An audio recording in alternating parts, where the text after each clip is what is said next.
And for the last 60 years, we've all decided that it's not real. But I certainly think it's all real. And one aspect of demons is they're not God. So it's not that they can read your mind, but they are observant.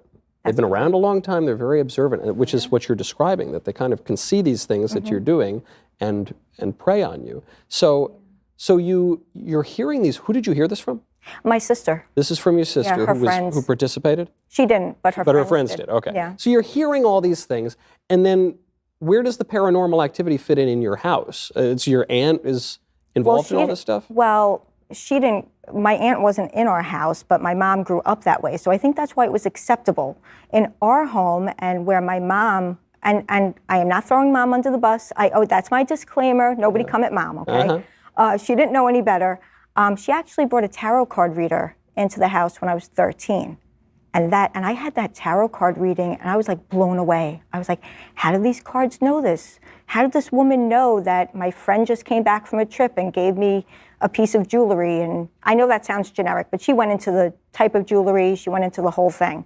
Okay, this is what, because we just jumped right into the deep end here, but this is what a lot of people are going to ask, which is with the tarot readers or someone who says they can speak to the dead, like that guy who used to be on TV, John Edwards, or any psychic or whatever. They're going to say, okay, regardless of what I think about the existence of angels and demons and spirits and stuff, aren't a lot of these guys just hucksters who are really good at reading people's cues and using vague enough language? They say, I'm getting a B, and you say, yes, my Aunt Bertha died 10 years ago. Yeah, it's her. That's it, right? So how much of it is just hucksterism, and how much of it is tapping into something real? There really are charlatans out there, or hucksters, like you say, and we're seeing a lot of them, I think, on TikTok. We're seeing them on the street corners with the palm readings. I was about to say Psalm. You know where my head is. The Psalm reading is a lot better than it's so much better. But what you're describing is a cold reading, so looking for the cues. I would actually say, Michael, there are more real psychics out there, more real psychics, psychics that are really communicating with demons. I would steer people away from the whole thing, of course, altogether.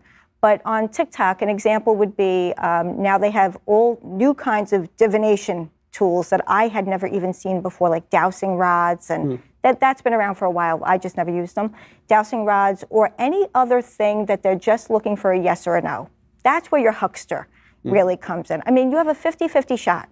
I mean, come on, So when I see that on TikTok, I go, scroll, like, I'm not even going in there to preach the gospel. I'm like, I mean, that is just, but they're still participating in divination anyway. They're still doing it. Right. They're just pretending, but they're still doing it.